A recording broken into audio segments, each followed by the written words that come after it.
Getting a little bit higher with every step I take. I'm getting good. Getting a little bit better. I'm climbing to the top. Never gonna stop. I'm getting good. Oh, shoot.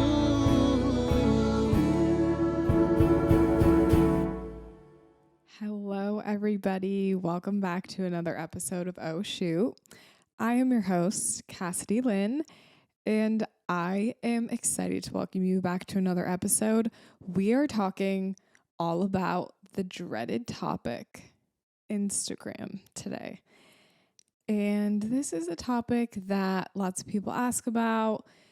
Honestly, does anyone really have the answers? I don't know, but we're going to talk about it. We're going to do a little chit chat about Instagram today. So stay tuned. It's going to be a good episode. I have literally so many notes, which means my brain is just going about this topic. It is, by the time this episode comes out, it's going to be September already. And I am honestly in the fall mood so hard. Like my local coffee shop, I went in and I asked if they had pumpkin flavor. And they were like, no, they don't get pumpkin flavor until the end of September, which seems kind of crazy to me. So it looks like I'll be a Starbucks girly for the next couple of weeks, but I'm obsessed with pumpkin. Like there's just something about a pumpkin drink, specifically a pumpkin chai, that really gets me going. So I'm loving fall lately. And while I'm recording this, it's like cold-ish, kind of rainy. And that's the vibe. Like I really like wearing like long sleeves and pants. I'm into that, honestly. I like the option to wear a tank top, but like I'm not required. You know what I mean? So yeah, I'm feeling fall. I'm feeling super excited.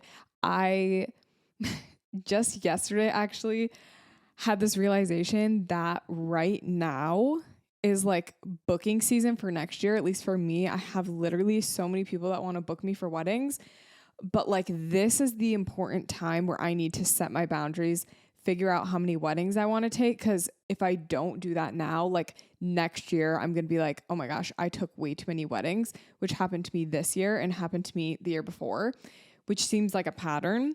So I really gotta reel that in and like sit down and figure out how many weddings I want to take. Right now, I think I'm around 8, and this is going to sound crazy, but I literally think I want like 10. So we're going to see. I know for a fact that's not going to happen. There comes a point where I'm like, I want to keep working on like my other streams of income. And I feel like when you take too many weddings, you don't have time for anything else besides shooting and editing. So there's a balance when it comes to booking. And like, I know photographers who, do like 3 shoots a week and a wedding every weekend, and all they do is shoot and edit. And that's great if you like that. But for me, I kind of like having behind the scenes things that I do, like working on other areas like passion projects and stuff like that. So that's where I'm at as far as booking goes. And it's really scary. Honestly, like I feel like every year I think to myself, man, I should have had my prices higher, because now that like all these people want to book with me, I'm just like, am I charging enough? Oh gosh. It's the same thing every single year. I do the same thing every year. Like this is just I should know better right now. I should know better. Okay, there's one other thing I wanted to mention to you guys, and it's about my lens that I got. So I mentioned last week that I went and got a 70-200, and I used it for this wedding. I'm so glad I got it because I needed it, guys. Okay, also I have to tell you guys something about this wedding. I'll tell you in a minute. But I needed this lens because I talked to like the priest beforehand, and he was like, yeah, I prefer that you like don't move around too much or like be too much of a distraction, which I totally understand because sometimes I do move around a lot. So I was like, okay, that's fair. So the 70-200 was super helpful. Plus, like, it was decently like wide. Like the aisles were wide and it was really long. So I was able to get like some really up close shots while staying pretty far back, which with my 85 before, I really wasn't able to do that. I still had to like creep in a little bit. So this lens, I feel like really is a game changer for a ceremony. I really didn't use it besides during the ceremony. I used it maybe during speeches, I think. But I got lucky because the lighting was good during speeches. The only thing about that lens is I got the f2.8 lens. And I know that still sounds like a pretty low aperture, but when you're shooting in like low light, f2.8 just does not cut it. So yeah, game changing for the ceremony. Like I was able to stand at the back row of all the guests and still get like a close up shot of them like doing the rings. So I think my life has changed. It's a really heavy lens though. And guys, I have like small, like little baby hands. So it's really hard for me to like hold a lens like that for so long. Maybe I need like a monopod or something. Can you imagine me with like a monopod? Okay. What I wanted to tell you guys about this wedding was I posted this on my close friends, but I'm sharing it on my podcast because I don't think anyone from the wedding listens.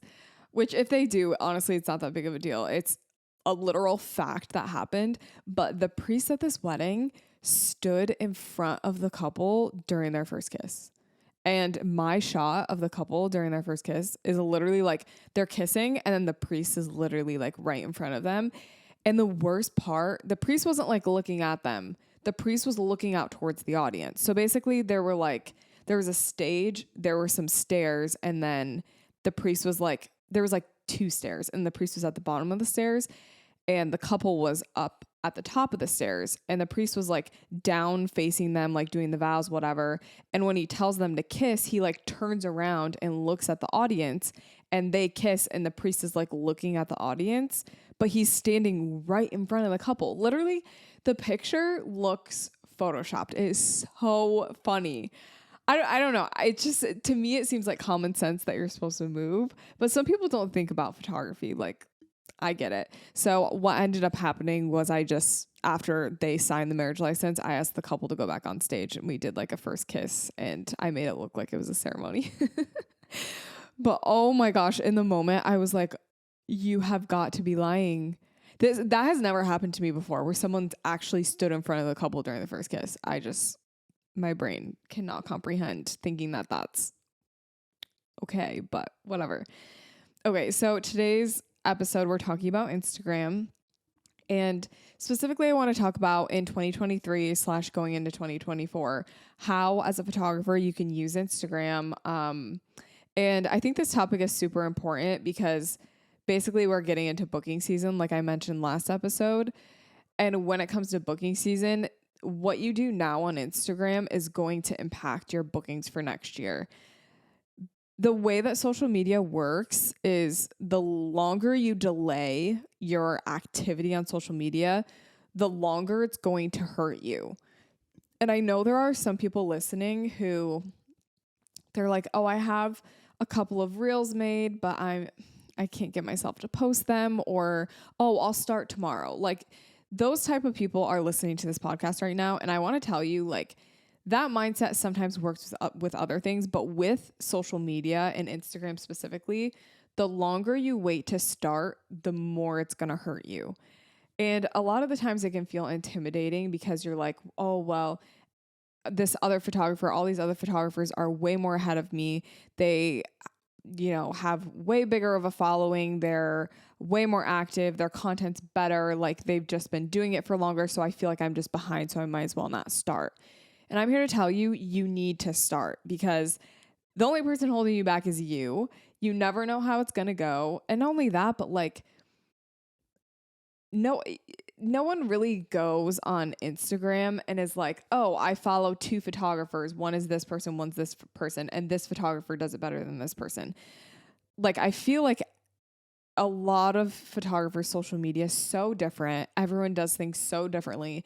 And the reason is because you are just being yourself and you're showcasing your interests and your hobbies and showcasing your photography, all of which creates this unique recipe that is unique to you. So the longer you wait to get started, the more it's just hurting you, to be honest. If I'm being honest with you guys right now. So I wanted to talk about this specifically thinking about the topic of Instagram. The topic, oh my gosh, what am I saying? The goal of Instagram. So I want to talk about what is the goal of Instagram specifically for you? And I actually don't even want to talk about this. I just wanted to ask you, I want you to think about like, what is your goal for Instagram? Specifically for you and your business. Everyone has different goals. Some people, want to use Instagram as a way to create passive income. Some people want it to get more people onto their website. Some people want to build their Instagram to direct them over to another platform. There are tons of reasons that people use Instagram. People use it to sell products, sell services. I don't know.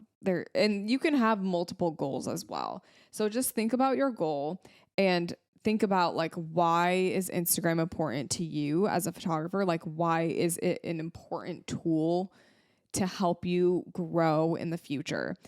So I have a few like things that are kind of my goals or results that you're going to get if you use Instagram in the right way. So first is very obvious. Instagram is going to help you get bookings. And we love that. That's why we're all here, right? Like we want to grow our photography business. We want to grow our business and take it to the next level. Instagram is going to help you get more bookings for sure and help you get the right bookings. That's kind of an important thing to mention. Instagram is going to put you in front of the right audience. Yes, it can also put you in front of the wrong audience, but if you do Instagram right, it can put you in front of the right audience. Instagram can help you build community, which is huge. Whether or not you're an educator, because a lot of the times educators build community and that's what we hear, but as photographers, you can also build community just being a photographer. Like you don't have to be teaching people stuff. Like you can just create a community around your brand. And I think that's a really cool thing that Instagram can do. Instagram helps you build credibility. This is a pretty obvious one, but it's very important. When people book photographers, they're looking for credible people that have experience, people that, are credible in their fields. They know what they're talking about. That is what Instagram is going to help you with. It's going to help you connect with potential clients. So this kind of is in the same realm as getting bookings, but it's going to connect you to the people you need to get connected with. So it's just like another marketing stream. Like it's just another way to get connected with your potential clients. It's a great way to also just make your business known. This is something that's super important for brands, is just like brand awareness, making people aware. Like, hi, I'm here. I'm a photographer. This is what I do. Here's how I can serve you. Sometimes that's all it takes for someone to book with you. But a lot of the times when it comes to a business and someone booking you, it starts with them just being aware of your brand. So a lot of the times brand awareness on Instagram means your post being shown to non-followers, people that don't follow you and aren't familiar with your brand. And once they get familiar and, that's step one. Then you move into step two, which is more of like brand community. It's more like brand credibility. So, okay, you made people aware of your brand by posting a reel for non-followers, but then your stories are going to help you build brand credibility and brand community. And then once you do that, you move into the step of like, okay, now someone might actually consider booking me after they become aware of my brand. They know I'm credible. They like my style. They've connected with me in some way. That middle step is basically just creating connection. Then you can go and get bookings from that. And the last goal for using Instagram is just to establish your business as a brand, which is literally what I just said. Cool. Okay, so let me tell you guys about my approach to Instagram and kind of like some of the things that I think about when I'm posting and creating my content. First is I always want to showcase what I want people to remember about my brand. So at the end of the day, I think like, okay, what are the things I want people to remember about my brand? So there are a few things that like I try to push like a few topics that I feel like are like things that I have going for me maybe. So I always want people to remember about my presets because that's going to lead to preset sales. I want people to remember my travel because that's going to lead to travel bookings. I want people to remember weddings and like that I shoot weddings because that's going to lead to wedding bookings. I want people to remember that I have a podcast because that's going to help me get like longer form content. Like it's going to help people consume my content more, like feel more connected to my brand. I want people to remember that I do trends and that I'm like with the times. So that can be like a very important key thing for a lot of customers and clients, is just seeing that you are with what's going on currently. For some people, that's really important. And I think it's really important. Like if I was looking for a photographer or like I don't know, whatever I do, a mentor or whatever, I would look for someone that's a little bit more with the trends just because that's how my personality is. That's kind of like what I like. So that I'm looking for someone that's also, like me, basically. When someone's looking for a photographer or a mentor or whatever, they're looking for someone that they connect with and feel like is similar-ish to themselves. So that's kind of something important to remember when you're thinking about Instagram. Like being yourself is the best thing, because if you're not yourself, you're going to attract clients that aren't like you, right? You're attracting clients that are like this persona that you've created. And then when they actually are like, oh, she's not actually like that, like I feel like I've been catfished. That's not good. It's really not good. And the last thing I want people to remember about my brand on Instagram is relatability. I think that's huge with any brand. And a lot of the times there's this, it's kind of like, I feel like it's the influencer curse is what I like to call it. I just made that up. But basically, these people become present on social media. They start to build this brand and community. For example, let's talk about, I don't know, like Charli D'Amelio or someone that got really big on TikTok. She was just a girl from Connecticut doing dances in her bedroom. Well, all of a sudden she becomes famous. She moves to LA. She has this like lavish lifestyle. And then all of a sudden she's not relatable anymore. Like people are like, I just don't relate with you anymore. And it's just I'm not clicking with you anymore. And then sometimes you get people turning on you. So I think being relatable and just having that level of like human to human is very important when you are establishing a brand on social media, specifically on Instagram. Because a lot of the times I feel like Instagram is a highlight reel, and it's important to show people that like you're more than just a highlight reel, like to show people what like is actually going on. Okay, back to my approach to Instagram. My second thing that I try to do on Instagram is to post something every single day. For me, that typically means stories, but I'll give you guys kind of like a roundup of what I try to post every week.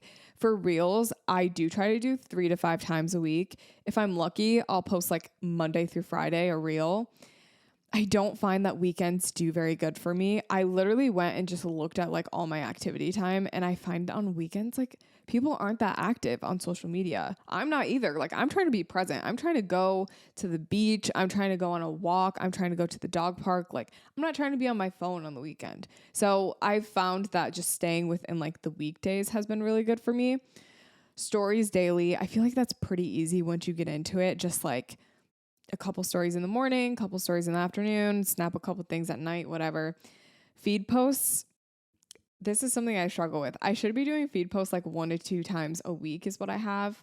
But honestly, like I need to get better at doing this, because I do feel like Instagram is prioritizing feed posts more, and I'm just not hitting that for some reason. Okay. My third approach to Instagram is to oh my gosh. Okay, wait. My dog is having a dream right now and he's wagging his tail. That's so cute. It's like knocking on the floor. I thought someone was knocking at my door. Okay, sorry. My third approach to Instagram is to bring people to my other platform / my website. This should be a goal for everyone. Like, yes, you should be creating that community on Instagram, but it's good to direct people other places, specifically like your email list or your TikTok or your website, whatever. I always start a conversation as well. That's something that I try to do, is like posting things to my story that prompts a reply, or like posting a DM that I get and like just showing like, oh, these are conversations I'm having in my DMs, like posting that to my story, creating Q&As on my story, or just like creating content that causes interaction. So whether that's like posting a reel where your caption is a question or something like that. Like, for example, in my wedding outfits videos, I just posted one like a couple days ago. That's why I'm bringing this up. But like, I'll be like, oh, which outfit's your favorite? And that prompts a conversation of people talking about which one's their favorite. And honestly, when it comes to like starting a conversation, sometimes I think just being a little bit unhinged it just keeps things interesting. Something I did lately that was unhinged is I got a neck massager on Amazon. And I just like recorded my genuine reaction to using it for the first time. And I felt like it was a little unhinged. And like, I had so many comments of people like cracking up or just being like, bro, this is so dramatic. And honestly, it just starts a conversation. I just think it's funny. Okay, 2 more things for my approach to Instagram. Notice trends and change my content accordingly. I think there are some trends that are like just sounds and audios and whatever, but then there are some trends that are like the actual content that we're seeing on Instagram is changing, and like the setup of content is changing. So for example, going from like super curated feed posts to more photo dump style, that's a trend that I like take note of and start doing. And the last approach that I have to Instagram is just being myself, like literally unapologetically being myself. And like I mentioned earlier, being yourself is what's going to make your content and your brand so unique, because it's you. Like what you're doing is a compilation of your interests and your hobbies and your passions and all of that. And like no one can really replicate that.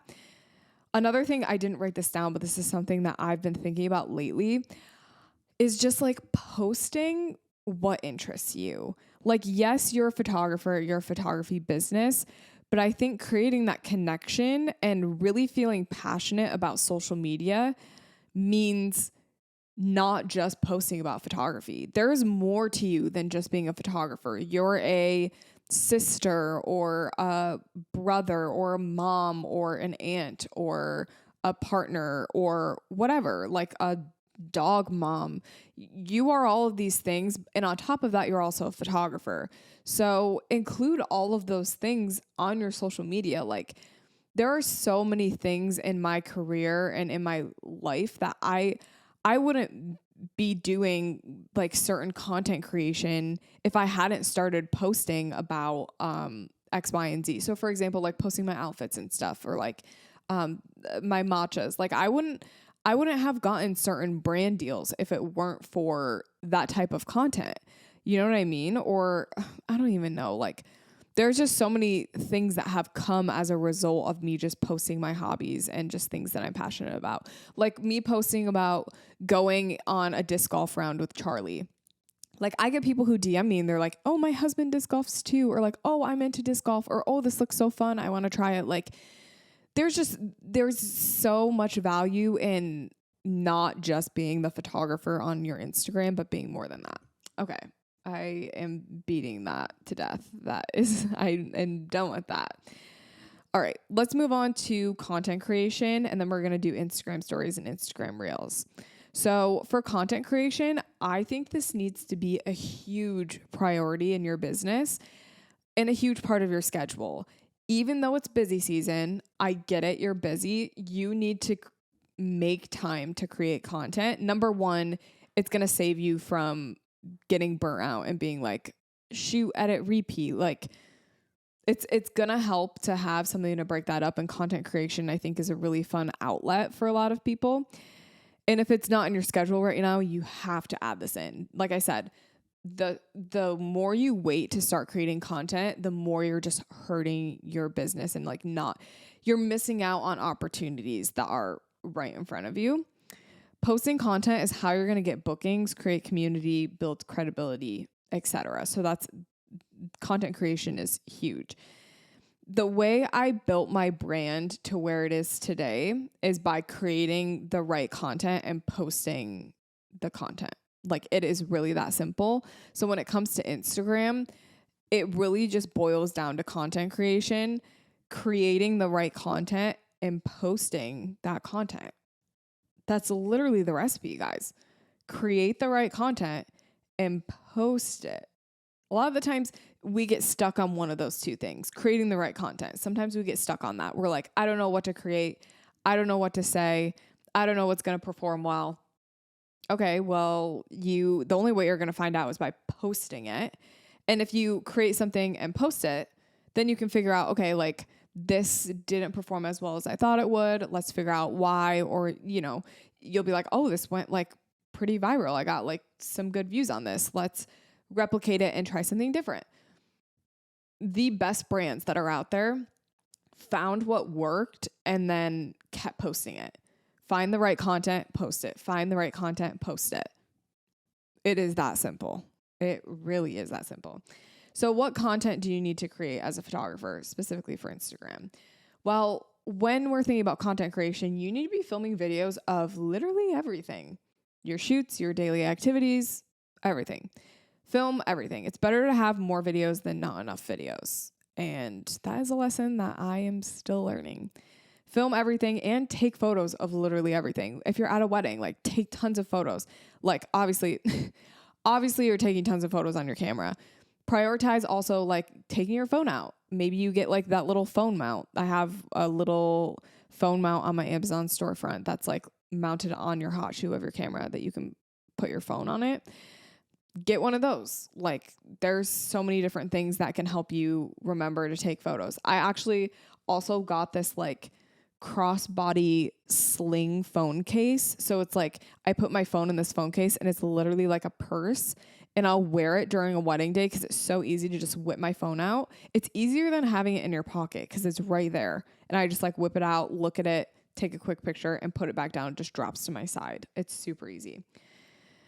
Basically, you want to create a stockpile of content, and it's going to make it easier when you need to post. So if you notice like a trend is happening, whatever the trend is, you can be like, oh, I have footage of a shoot that I did, that falls into that category. This has happened to me time and time again. Like, I go back and reuse videos all the time because I have the content, and there comes a point where it's like, man, I'm just going to use content that I already have. Like, I feel like a lot of the times we think we need to go out and create these videos specifically for a specific trend, and we have to do a whole photo shoot based around a trend. And it's like, why don't you just use the stuff we already have? Like, tons of creators are just like being like, here are my top 20 photo shoots from the year. And it goes mad viral. Like, that's just content you already have, guys. Like, keep it simple here. Something that I've been doing that I feel like is really helpful for content creation is getting like a third-party video editing app. So I've been using CapCut. Yes, it costs money. I literally just like use it and write it off because it's like, I only use this for business, and it's so much easier than like bringing it onto your computer and doing iMovie or whatever, like, or editing it in the TikTok app or saving it, that's just a hassle. So I literally just use CapCut, upload my videos there, and like chop it up, whatever. And I will have a video living in CapCut. I'll save it in different formats for TikTok, Instagram, YouTube, and Pinterest. So for Instagram and TikTok, I'll just like create a video, no audio, and I'll go into Instagram and use an Instagram audio and then put my text over it. And then on TikTok, I'll go and use a TikTok audio with TikTok text. And then in CapCut, I'll do my text in CapCut and like my audio in CapCut and put that on Pinterest and YouTube, whatever. So you don't have to overthink it. Reuse your content, and specifically on Instagram loves when you use their audio and use their text features. That's a huge thing that's really like helped me with like the content creation process and posting and whatnot. Okay, so that's all I have to say about content creation. the main point of that is it's important and prioritize creating content. Although right now it's not going to feel like a priority. In 2 months from now, it's going to feel like, why the heck didn't I take videos of all my weddings that I shot in September and October? Why didn't I take videos of all the photo shoots I had? So prioritize creating content, whether that's setting up a tripod, using a phone mount, having like just a sling with your phone in it, hiring someone to come take videos of you. If you have a partner or significant other or a friend or a sibling, having them come to a shoot with you and just take videos. The possibilities are endless here, people. Let's talk about Instagram stories. Wow, we are really flying through this. Okay. Oh, actually, we're talking about Instagram posts as well. Okay, so Instagram stories. My philosophy for Instagram stories: keep it simple, keep it consistent. Don't overdo it. I feel like Instagram stories need to feel like a retreat for people and not feel like more work or like more stress. Like, it needs to be a retreat. It needs to be entertaining or informational or valuable. It shouldn't just be like, oh, I hate, like, you know what I mean? Like when you're on stories and you keep tapping on one person's story and it's like reshare, or it's like just a bunch of stuff and you're like, I don't want to see this. Or it's like a million previews from a wedding. It's like 20 slides and you just tap through it really quickly because you're like, this is not entertaining. This doesn't feel valuable to me. I really feel like on Instagram, keeping it simple is so key. Always use text on Instagram stories to create context.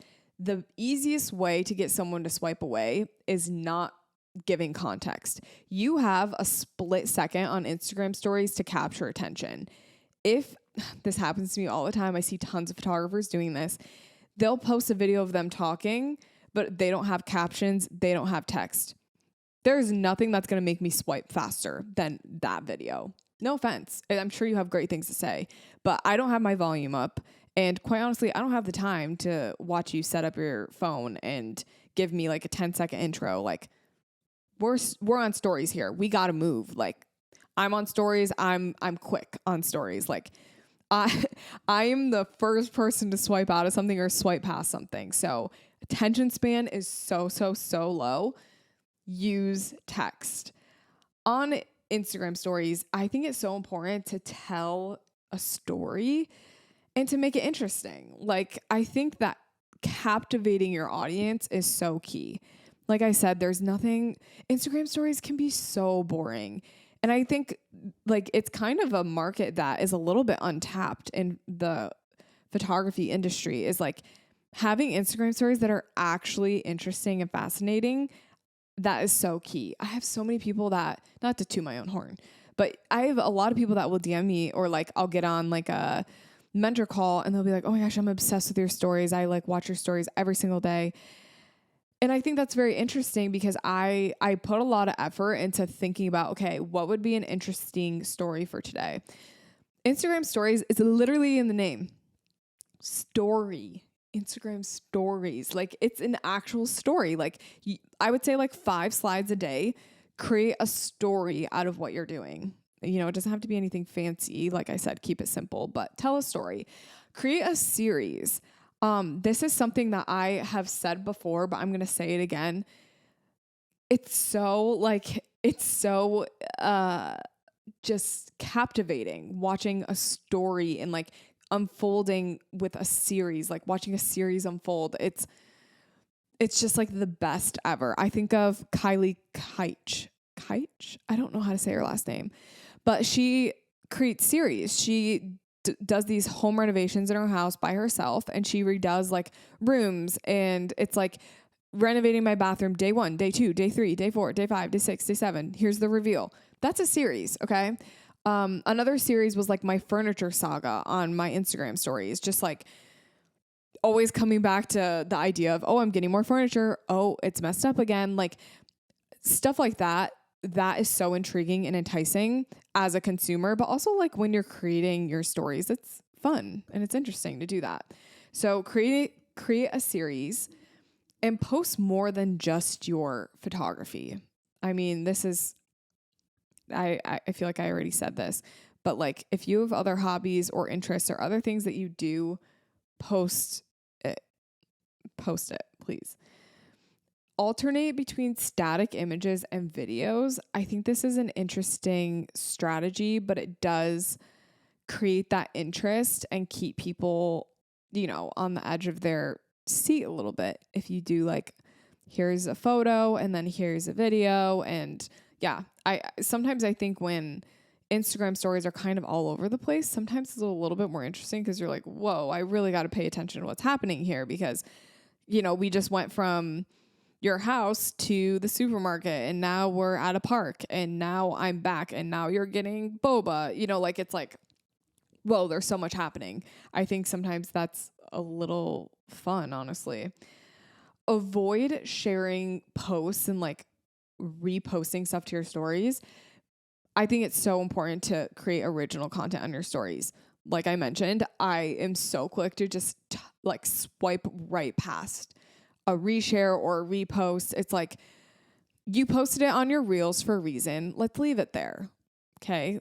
Like unless there are certain times where I think, okay, if you're sharing a reel to your story and like you have to link something, like here's a link to this. Okay. I get that. I think that's valid. Or like, here's a link for all the things I used in this, or just like expanding on a reel. That's fair. But like, I don't know. I think you have to be really selective with the things that you are resharing to your story. Because like I said, your story is it's like so key, and it's so easy to lose interest on your stories, especially if you oversaturate it or overdo it with any one thing.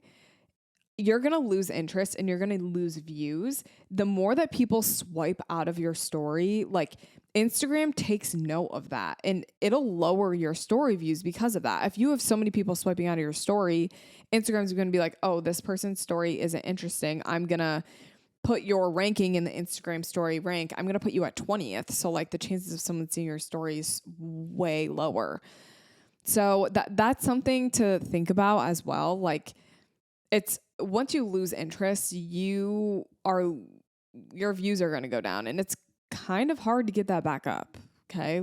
And sometimes I find if my story views are super low, I'll actually go like a day without posting, and then I'll post just like 2 things to my story and it'll get like way more views than it ever does. And I think sometimes that kind of like resets it.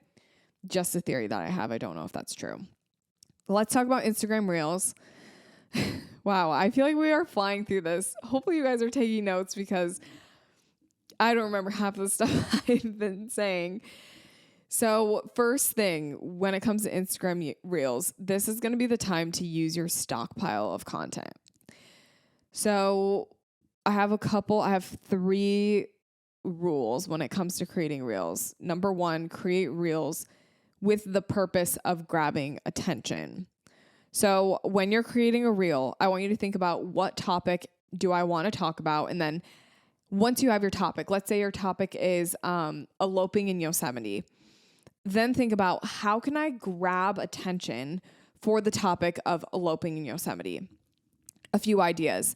You can do kind of like a clickbait type of thing where you're like, reasons why eloping in Yosemite is the worst thing you could ever do. Okay, people are going to be like, excuse me, no, it's not. And then you can be like, oh, just kidding, or whatever. That's a little deceiving, but you get the point. That really grabs attention. It could be like the worst thing you could do if you don't hire me, right? Gotcha there. Oh my gosh, people would hate me if I posted that. But you get the point. Like, think about the topic and the message you want to get across, and then think about how can I grab my attention on that topic. So if you want to talk about posing, you have like wedding poses.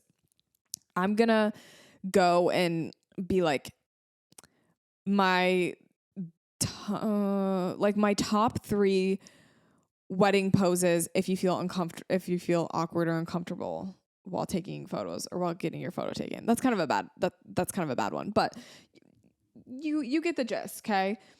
Think about your topic, grab attention. Second rule when it comes to creating reels, create reels that aren't like overproduced. I really think we're in the era of photo dumps and like just iPhone content.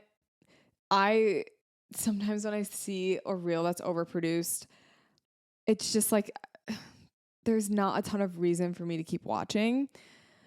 I do feel like you can overproduce a little bit more on Instagram versus on TikTok. On TikTok, I feel like if you overproduce, you're going to get like 0 views. But Instagram, I feel like is a little different. I still feel like overproducing isn't the best, but I do occasionally see some videos that are overproduced. So don't overproduce every single video. Maybe try like a couple videos where maybe you film on like an actual camera or you spend a lot of time editing it and just kind of see the difference.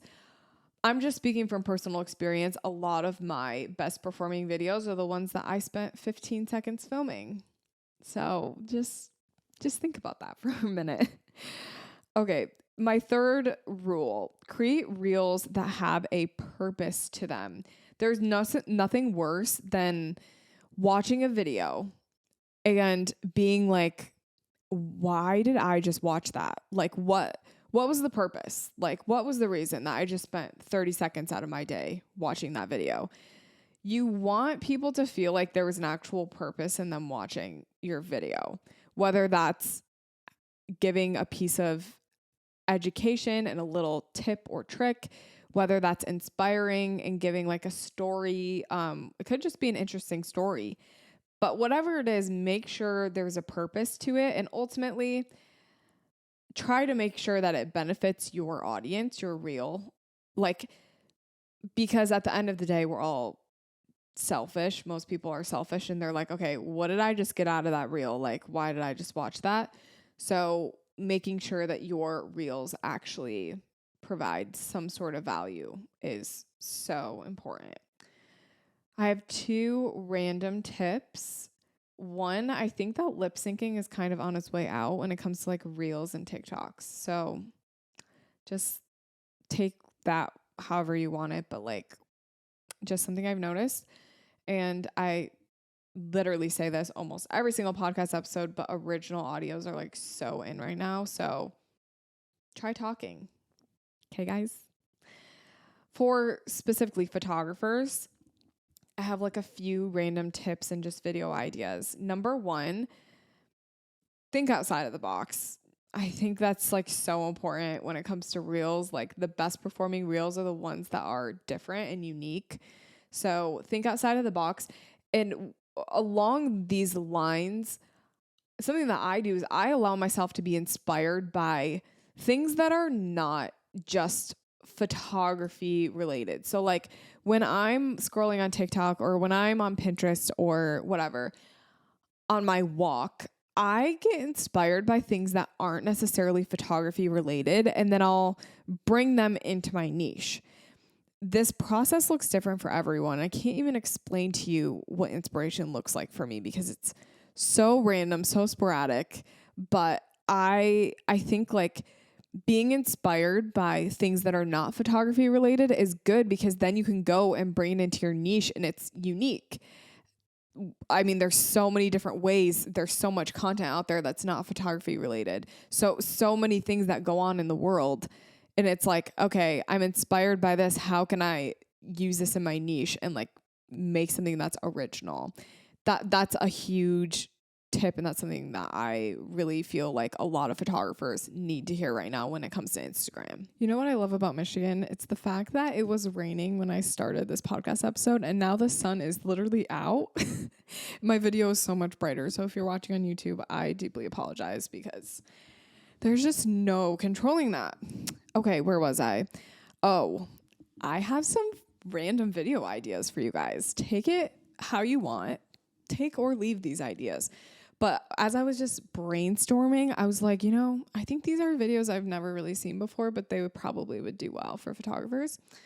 One, they're both green screen ideas. The first would be like you on a green screen reading your clients' reviews of like your service. And like, I'm thinking of being like, I don't know, like doing it in a way that's really enticing. Like maybe it's the way you read your reviews or you like showcase their photos while you're reading the reviews. I don't know. I just think that'd be a really good way to be like, I have good reviews.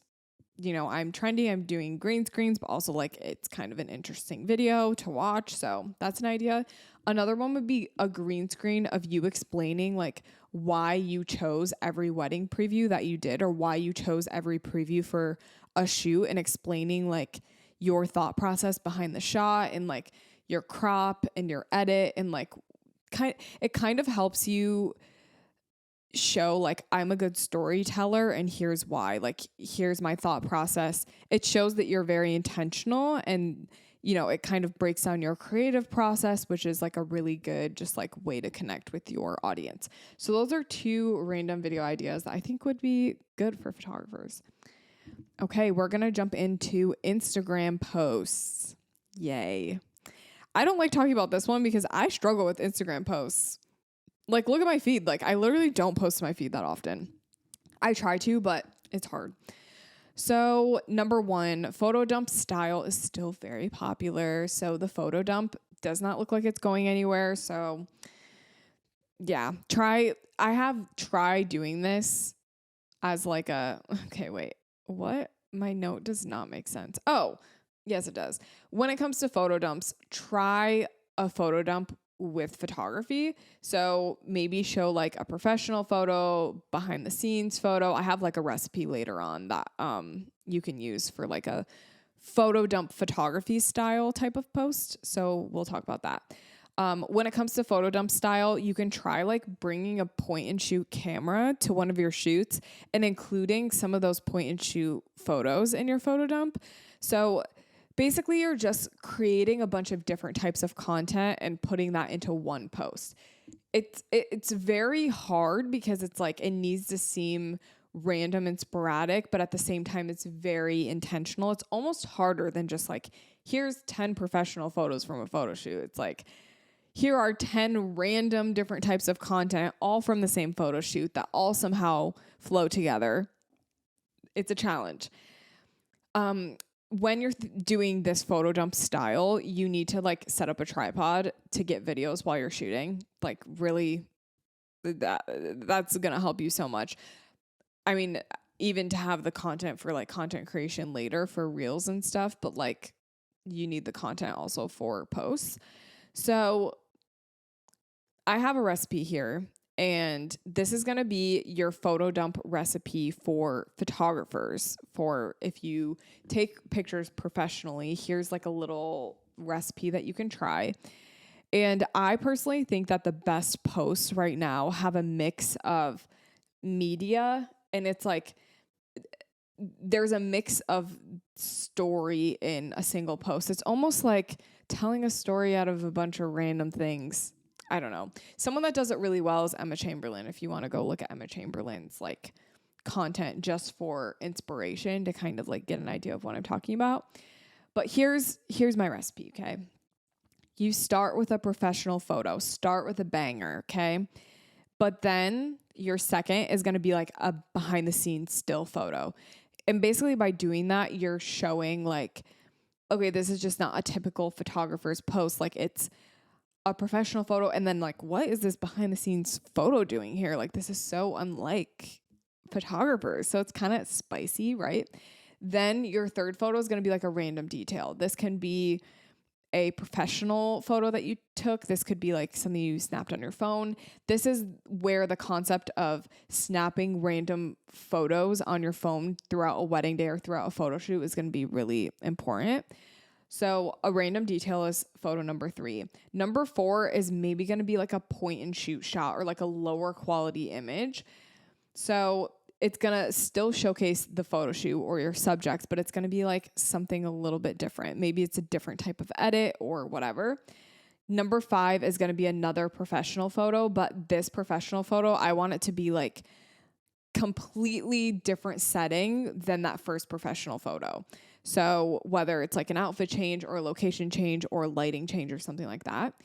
Number 6, I would love to see a selfie of you with the camera. Bonus points if you can like get your subject or your couple or whoever in the photo with you and you just snap a selfie. But like even if it's like a 0.5 selfie, like I would love to see that in a photographer's photo dump. Like these are the things that I'm not seeing that I would love to see. Number 7, a behind the scenes video of the shoot. This is why you're going to want to have your tripod set up with your phone, or, take just a video on your phone while you're shooting, because we need a mix of media. We need this video in here. Okay. Another thing you could do is actually piece together like a behind the scenes montage. This would be a good substitute for number 2 for the second slide, is like a behind the scenes montage of like all the different videos you have from this shoot. That's a fun idea too. So you could also mix up the recipe with that. And then the last 2 are going to be just more professional photos, just to kind of fill it in a little bit. So that's my recipe. Give it a try. See how you like it. See how it works for your audience. I think it's a really fun recipe. And honestly, I might try this as well. And the last thing I have to say about Instagram posts, another popular thing I've been seeing and a fun way to showcase your work beyond just 10 slides is stacking your landscapes on top of each other. I started to see videographers do this with Instagram reels, because it's like, okay, the ratio for an Instagram reel is so weird that like I'm going to stack 3 videos on top of each other to, one, create so much visual interest. That's a very visually interesting thing. But 2, like it's going to showcase like your work really well in that format, because, you're not, when you're taking landscapes, like landscape videos or photos, it's not meant to be in this like phone format. Like the phone dimensions are so weird.